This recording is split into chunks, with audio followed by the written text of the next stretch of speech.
Pahayag Kapitulo 1. Ito ang pahayag na ibinigay ng Diyos kay Jesu-Kristo, at sa pamamagitan ng anghel na kanyang isinugo, kanya namang inihayag kay Juan na alipin niya. Ang layunin ng paghahayag na ito ay ipabatid sa mga alipin ng Diyos ang mga bagay na malapit ng maganap. Ito ang patuto ni Juan sa lahat ng nakita niya tungkol sa mensahe ng Diyos na ipinahayag naman ni Jesu-Kristo.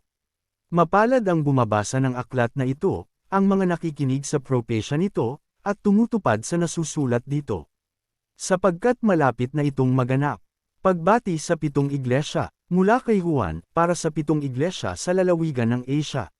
Sumainyo nawa ang pagpapala at kapayapaang mula sa Diyos na siyang nakaraan, kasalukuyan, at darating.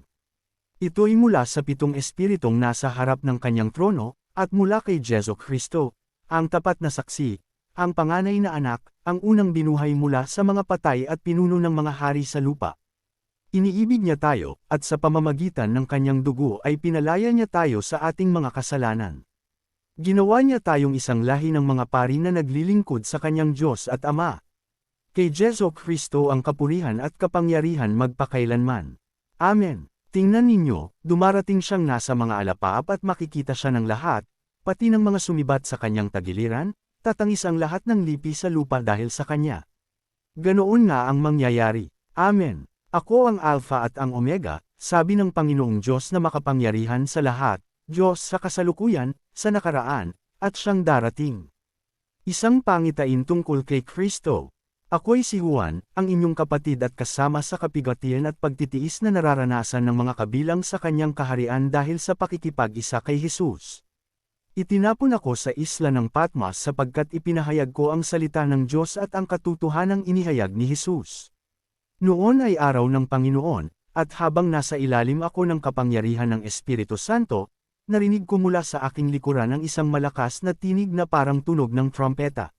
Sabi niya, isulat mo ang iyong nakita, at ipadala mo sa 7 iglesia, sa Efeso, Esmirna, Pergamo, Thyatira, Sardes, Philadelphia, at Laodicea. Lumingon ako upang tingnan ang nagsasalita, at nakakita ako ng 7 aylawang ginto.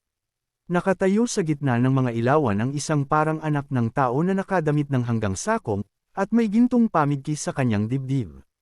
Ang kanyang ulo at buhok ay kasamputi ng balahibo ng tupa o ng nyebe, at ang kanyang mga matay parang apoy na nagliliyab. Kumikinang ang kanyang mga paa na parang tansong pinakintab, at parang lumaragas ang tubig ang kanyang tinig. May hawak siyang 7 bituin sa kanang kamay, at lumalabas sa kanyang bibig ang isang matalim na tibak na sa magkabilay may talam. Ang kanyang mukha ay nakakasilaw na parang matinding sikat ng araw. Pagkakita ko sa kanya, para akong patay na bumagsak sa kanyang paanan, ngunit ipinatong niya sa akin ang kanyang kanang kamay at sinabi, "Huwag kang matakot. Ako ang simula at ang wakas, at ang nabubuhay.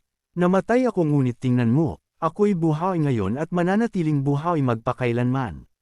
Nasa ilalim ng aking kapangyarihan ang kamatayan at ang daigdig ng mga patay. Kaya't isulat mo ang iyong nakita, ang nangyayari ngayon at ang mangyayari pa pagkatapos nito." Ito ang kahulugan ng 7 aylawang ginto at ng 7 bituing hawak ko. Ang 7 aylawang ginto ay ang 7 iglesia at ang 7 bituin ay ang mga anghel ng 7 iglesia.